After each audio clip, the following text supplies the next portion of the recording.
Well, hello, welcome to my kitchen. I am Tina with Hanging with Frugal Tina. To my returning subscribers, a million thank yous. It means the world to me that you push that subscribe button. To anybody who's new here, I hope you like what you see and I hope you stay. So today we're going to make Irish ham pies. Now, traditionally they're a little bland, so I'm going to take a couple liberties with it because I don't want bland food, so we're going to spice it up a little bit.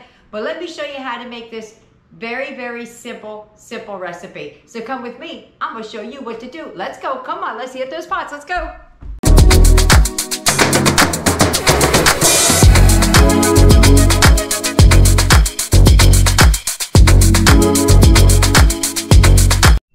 Okay, here's everything you're going to need. Here are the liberties that I took. The two things of crescent roll or puff pastry. Traditionally, they're made with either pie crust or this. I chose this because I don't have pie crust and I don't really feel like making it.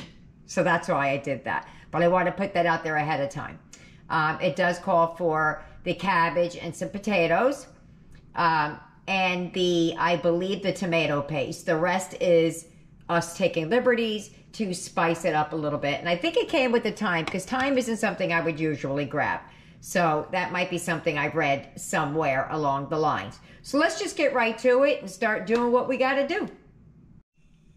Okay, first things first, got to do the prep work. So I'm going to wash and peel the potatoes and dice those up. I'm going to dice up the onions and then I'll get back when I'm ready to start browning up the beef. Before I begin, I just wanted to tell you that I don't need all of this lettuce for what I'm using. So I'm only using a portion of it. And we're going to shred it kind of fine. With the potatoes, my potatoes, when I went to go wash them off, were super soft, so I had to get a couple of little ones. So you come back, there's different potatoes, there absolutely is. And then we're going to do the onion. So I'm going to do all of this, and then I'll be back. Okay, so I got the cabbage sliced down to they look like strips. I'm going to chop these down into smaller pieces. This may look like a lot, but if you're not used to cooking cabbage, and I cook a lot of it, well, I used to anyway, this cooks down to almost nothing. Okay, so we're all sliced and diced, and let's get over to the stove. Okay, so let's get started. I'm just going to put a little bit of olive oil in the bottom because we're going to start with the potatoes and the cabbage. Now, the cabbage will make its own make its own liquid. And we'll pour that off as we go. Just want to heat it up a little bit. Okay, and now we're going to add the cabbage. Now cabbage will wilt down considerably, but this will beef up your meat. Actually, I'm just going to put it in there. If I think it's too much, I'll take it out after.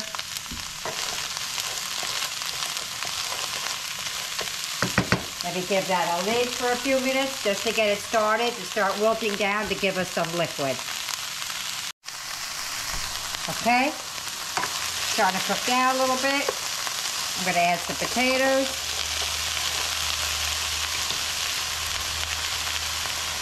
That was a big one. I really think I cut up a little bit more than we needed.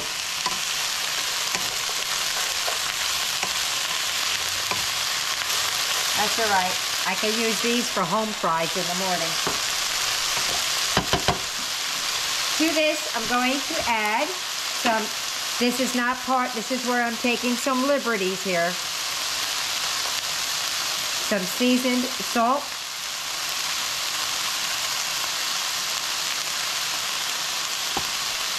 Some pepper,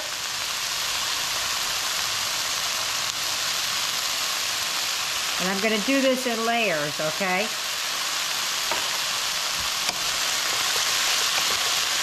When I make my fried cabbage, I always use seasoned salt, always.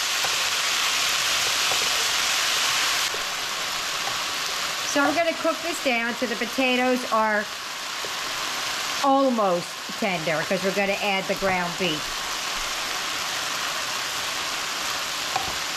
I'm a little afraid to add the ground beef to this because the beef was given to me and I've never used that company, nor does it say like what the fat ratio is in it. So I'm kind of afraid it's going to be super fatty and then it's going to be all in my cabbage and I can't fix it.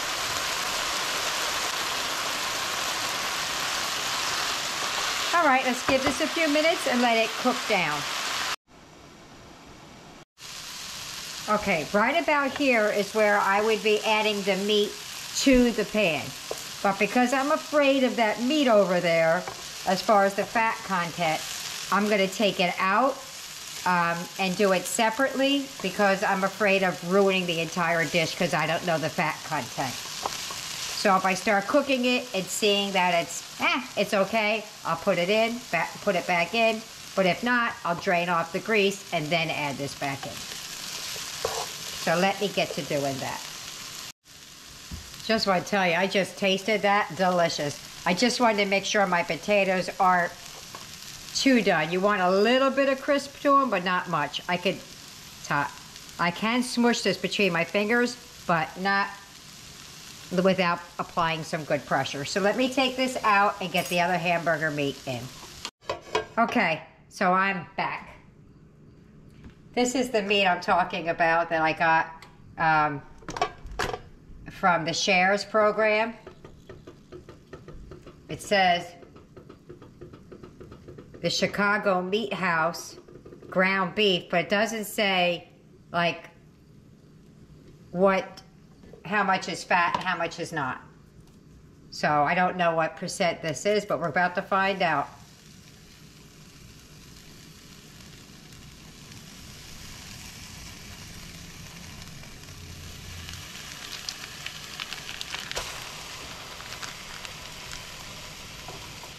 And I am making, if I have any left over, I will freeze them. But knowing how good these are going to be, I don't think I'll have any left over. To this, we're going to add some seasonings. That, I'm telling you, I tasted that. I would eat that cabbage and ham just like that. It's really red meat, though. It smells good, too. Okay, to the meat, I'm going to add, this is 1 small onion. Boy, my chopping skills are not good today.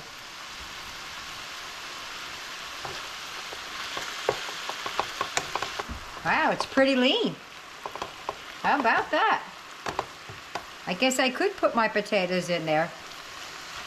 Let's give it another minute and then I'm going to put it in there. Not potatoes, cabbage and potato mixture. Yeah, I'm gonna go for it. That is really lean meat. Okay, since it's not that greasy, there was a tiny bit in there. I poured off that grease. And I'm gonna add some of this back in there. I don't wanna put my other spoon in there because in case it's too much, I can eat it on the side. Because you only need 1/4 of the head of cabbage, and I think my cabbage head was quite large. Not sure. Let me see what I got going on here.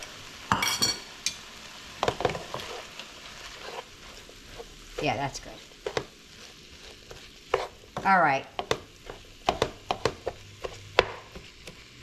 So the recipe calls for 1/2 teaspoon. Well, I have 2 pounds in there of, oops. 1/2 teaspoon of that. I use this brand. This is Dollar General brand because it doesn't have, or made at a facility that may or may not use milk. I don't know, but that calls for 3 tablespoons of tomato paste. So I'm just going to use up what I got in here. I might have to open up my can. I don't know.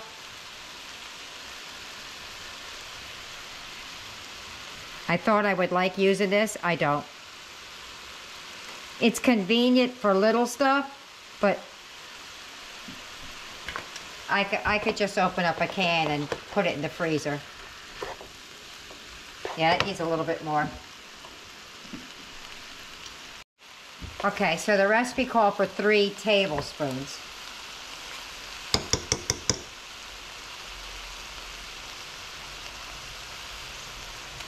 That should be good considering what I already put in there.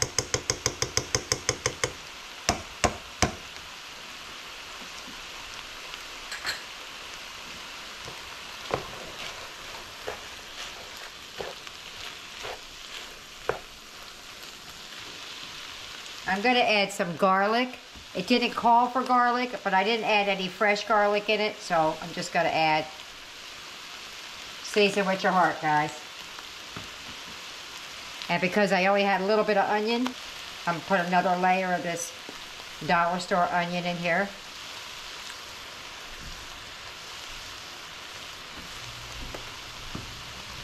And some thyme. Says a half a teaspoon. That's very, very little. So we're going to give a nice big pinch.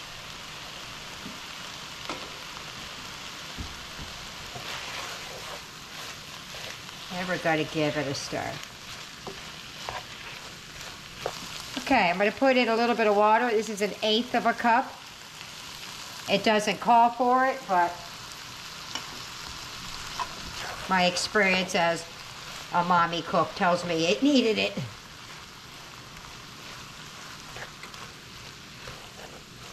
Because this meat did not have much grease, and in every recipe that I saw or read, there's so many variations of this recipe. Some have you adding beef broth, some do, some don't. What I did learn was back in slave times that the house cooks, let's just say, that's a very nice way of saying what they were, would steal dough from the pies, and then they would take whatever meat that they could and they would shove it in their pocket. So it ended up picking up the name pocket, yeah, I almost thought, thank you, Eric. I told him the story, pocket pies, or hand pies, or things like that, but that's where it came from. I don't know where the Irish get it from, but that's it. I'm going to add just a little bit more of the Worcestershire sauce in here, because I could tell it needs it. I don't want them too wet. All right, well, let me give this a good mix, and when we're ready to start doing something, I'll be right back. She's done. I did add almost all of that 1/8 of a cup of water in here just to get it just a little bit liquidy. You could use beef broth, chicken broth, if yours comes out a little bit dry like mine, because nobody wants dry meat, but it's not dry anymore. And I went in with a little quickie, yummy, yummy. I did add a pinch more of the seasoned salt, because that's not as salty as table salt, and I'm going to add just some more pepper. I'm sorry I didn't show you me adding more salt, but I just made a mistake. Okay, so we'll roll out the pastry and we'll start making these hand pies, pocket pies, whatever it's called. So that's good. The oven is preheating at 400 because that's what the pastry calls for. So whatever your pastry calls for, that's the temperature I would use. All right, so let me move everybody on over and we'll go from there. So I'm going to take this, and if you're using regular crescent rolls or pie dough, you want it in a 14 by 14. I don't know if I'm going to get this out of that, or get that out of this, but we're going to give it a go and see what we can do. So that's what I'm going to do. I'm going to roll this out to make it just a little bit bigger.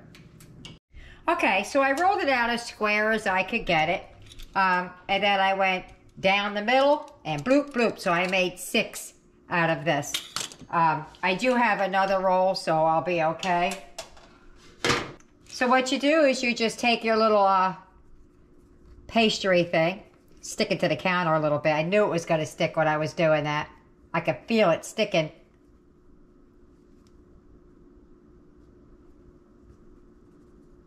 All right. Look, it's cooking. It's not perfection, right? So we're going to take some of our meat, cabbage, and potatoes. Go put some right in the center. Because you need it to seal up around the edges. You don't want too much in the center. I mean, towards the ends. I think I'm going to do it on the diagonal.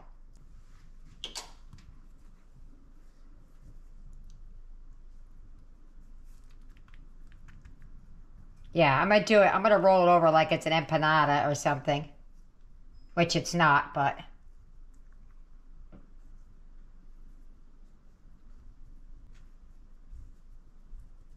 And we're going to seal those edges. It may not be pretty. It's the first one I did, so they'll get better as I go. Then you want to press the ends down. And then you're going to put these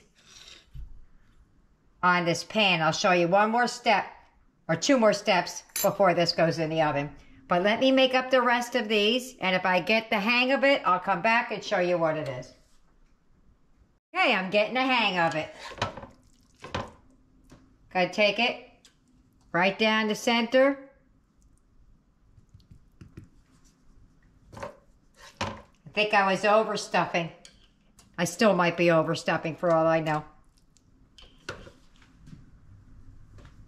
Okay.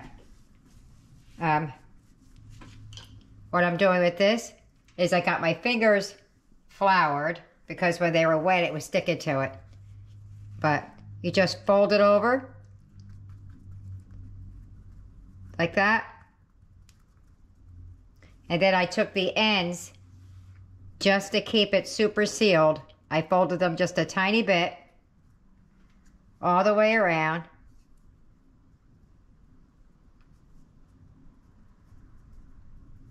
I think with the